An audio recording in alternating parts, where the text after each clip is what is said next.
आज की क्लास में देखेंगे बिहार में जनजातीय विद्रोह क्या होगा। तो बिहार में जनजातीय विद्रोह, जनजाति शब्द से क्या समझते हैं?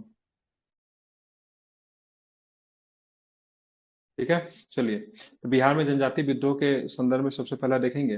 बिहार के जनजातीय क्षेत्रों में ब्रिटिश राज्य के विरुद्ध कई चुनौतियां संगठित हुई। कुछ ब्रिटिश सत्ता के विस्तार के लिए, ठीक है, ध्यान में रखना है। कुछ ब्रिटिश सत्ता के विस्तार के बीच में तो कुछ उनकी स्थापना के पश्चात। ब्रिटिश सत्ता का दक्षिण बिहार जो अब झारखंड में है के पठारी क्षेत्र के विस्तार में 1765 में आरंभ हुआ। इनके फलस्वरूप स्थानीय, ठीक है, स्थानीय जनजातियों का विरोध की भावना जगी। ठीक है, उन्हें अपनी संस्कृति और आर्थिक स्थिति के विनाश की संभावना नजर आने लगी। नव आगंतुकों, जिन्हें डीकू कहा गया, ठीक है, बाहरी लोगों को क्या कहते थे ये लोग? ठीक है, क्या कहा जाता था बाहरी लोगों को? तो बाहरी लोगों को ये लोग डीकू कहते थे। क्या कहते थे बाहरी लोगों को? क्या कहते थे? डीकू कहते थे। ठीक है, डीकू कहा गया था। उनमें विरोध की भावना बनी। जनजातियों ने एक की एक बात कई विद्रोह के द्वारा अपने शौर्य, बलिदान एवं राष्ट्र प्रेम का परिचय दिया और समय समय में ब्रिटिश साम्राज्य के नींव को हिलाते रहे। ठीक है, अब सबसे प्रमुख विद्रोह में हम लोग देखेंगे तो सबसे पहले जो हमारा नोनिया विद्रोह। ठीक है, ध्यान रखें, नोनिया विद्रोह नोट करते जाइएगा, कुछ इंपॉर्टेंट है। नोनिया विद्रोह की बात करेंगे तो नोनिया विद्रोह 1770 से लेके तब तक 1800 तक आपको नोनिया विद्रोह आपको बिहार में देखने को मिलेगी। ठीक है, नोनिया विद्रोह बिहार में क्या चीज के लिए मुख्य उत्पादन के लिए शुरू हुआ था? तो सोरा। ठीक है, क्या होता था? सोरा। सोरा क्या होता था? सोरा से बनती थी बारूद। बारूद। ठीक है, क्या बनती बारूद। थी? सोरा से क्या बनती थी? बारूद बनती थी। ठीक है, ध्यान में रखेंगे। ठीक है, जिसको गन पाउडर कहते थे। क्या कहते हैं? बारूद को क्या बोला जाता है? गन पाउडर कहा जाता है। जानते हो जब औपनिवेशिक शक्तियां जब भारत में जब आई, इनकी लड़ाई होते रहती थी, तो उस हिसाब से जो ये सोरा जो था काफी अधिक महत्वपूर्ण भूमिका निभाई। अब बात करेंगे, ये सोरा का उत्पादक का केंद्र जो था, ठीक है, कहाँ पे था? हाजीपुर था, तिरहुत था, सारण था और पूर्णिया था। ठीक है, अभी विद्रोह इसलिए शुरुआत हुआ कि नोनिया जाति जो सोरा का जो उत्पादन जो करती थी, तो बिचौलिया जो होते थे, इनके सोरा को ब्रिटिश कंपनियां के साथ बेच देते थे। ठीक है, और इनको फायदा नहीं मिल पाता था। क्या नहीं मिल पाता था? इनको फायदा नहीं मिल पाता था, किनके द्वारा? बिचौलिया के द्वारा। ठीक है, बिचौलिया का हम मिडमैन के भूमिका समझ सकते हैं। मतलब ये नोनिया जाति से सोरा खरीदते थे, कम दामों पे, अधिक कीमत पे क्या करते थे? ब्रिटिश को बेच देते थे। इस वजह से नोनिया विद्रोह बिहार में हुआ। कोई एक फिक्स डेट नहीं है, काफी लंबा समय तक चला, लेकिन शुरुआत की बात करेंगे तो 1770 के दशक में शुरू हुई थी। ठीक है, ध्यान में रखेंगे। ठीक है, ये सबसे पहला जनजाति विद्रोह इसको माना जाता है। ठीक है, आप देखेंगे हम लोग तमार विद्रोह। ठीक है, तमार विद्रोह की बात करेंगे तो उरांव जनजाति के द्वारा शुरू की गई थी। ठीक है, छोटा नागपुर के उरांव जनजाति के द्वारा जमींदारों और साहूकारों के शोषण के खिलाफ विद्रोह की शुरुआत हुई, जो 1794 ईस्वी तक चलता रहा। अंततः इस विद्रोह को अंग्रेजों ने मतलब क्या किया? कुचल दिया। ठीक है, तो तमार विद्रोह किस जनजाति समुदाय के द्वारा शुरू किया गया? तो उरांव। कौन सा जनजाति समुदाय था? उरांव। ठीक है, अब हम लोग आते हैं स्माइल माइक बनकर। ठीक है, चेरो विद्रोह। ठीक है, चेरो विद्रोह की बात करेंगे। चेरो विद्रोह की कब शुरुआत हुई? तो चेरो विद्रोह की शुरुआत 1800 से 1802 के बीच में आपको चेरो विद्रोह की शुरुआत होती है। ये विद्रोह कहाँ पे? पलामू में शुरू होता है। ठीक है, पलामू झारखंड में पड़ता है।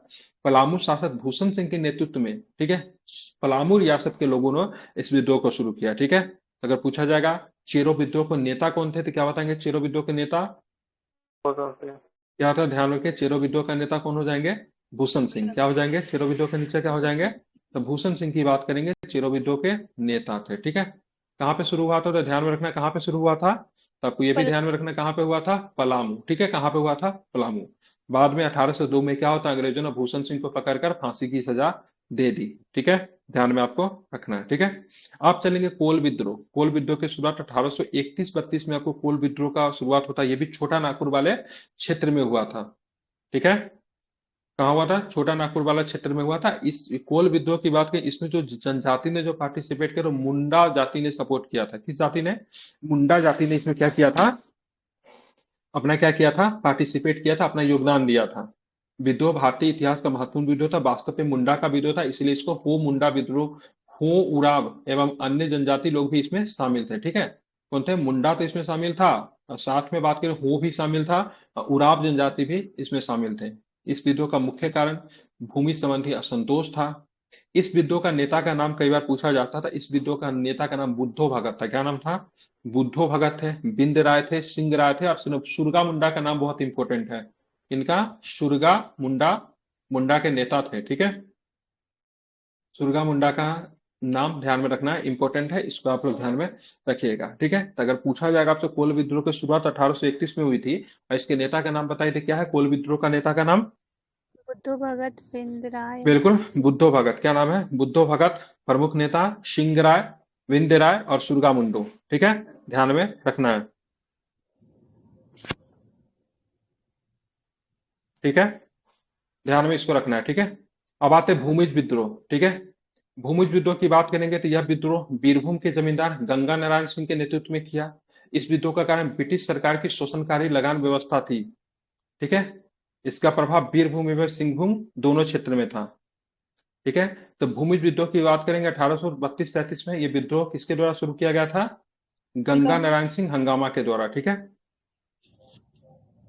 भूमिज विद्रोह, ठीक है, ध्यान में रखना है, ठीक है, गंगा नारायण हंगामा, ठीक है, ध्यान में रखना है, ठीक है। इस प्रकार बीरभूम एवं सिंहभूम क्षेत्रों में यह विद्रोह जो था 1832-33 में विद्रोह आपका हुआ, ठीक है। अब आते हैं संथाल विद्रोह, ठीक है। संथाल विद्रोह जो है सो काफी लंबा है, ठीक है, इसको जरा समझना है।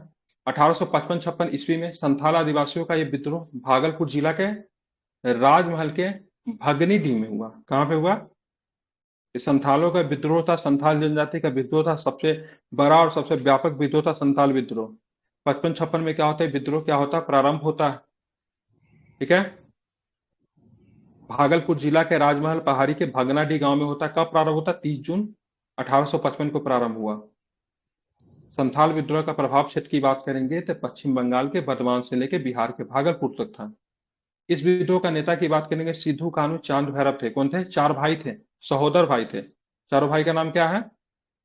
ठीक है, क्या नाम है चारों? सिद्धू, सिद्धू कानू ठीक है, चांद कानू, चांद भैरव, ये चारों के चारों सहोदर भाई थे। इस विद्रोह का दमन किसने किया था? तो कैप्टन अलेक्जेंडर और लेफ्टिनेंट थॉमसन ने किया था। किसने किया था? Captain captain Alexander. अलेक्जेंडर और लेफ्टिनेंट थॉमसन ने इस विद्रोह का क्या किया था?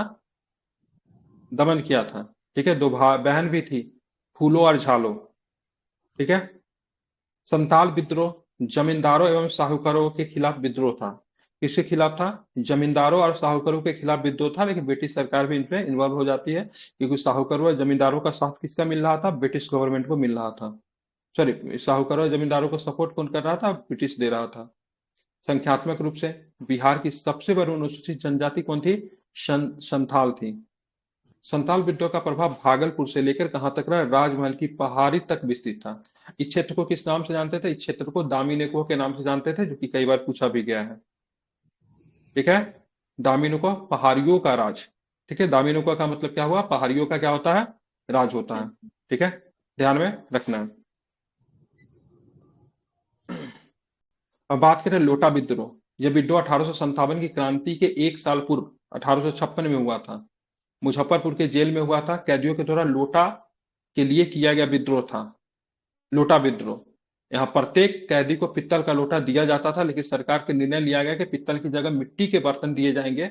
इसके बाद वहां के कैदियों ने विद्रोह कर दिया। इसे लोटा विद्रोह के नाम से भी जाना जाता है, ठीक है। कौन सा विद्रोह? तो लोटा विद्रोह के नाम से इसे जाना जाता है। कब हुआ था? 1856 में हुआ था। किस जेल में हुआ था? तो मुजफ्फरपुर के जेल में कौन सा विद्रोह हुआ था? तो लोटा विद्रोह हुआ था, ठीक है, ध्यान में रखेंगे। अब आते हैं मुंडा विद्रोह, ठीक है। एक मिनट, मेरे घर से फोन आ रहा है, लगता है कुछ अर्जेंट है।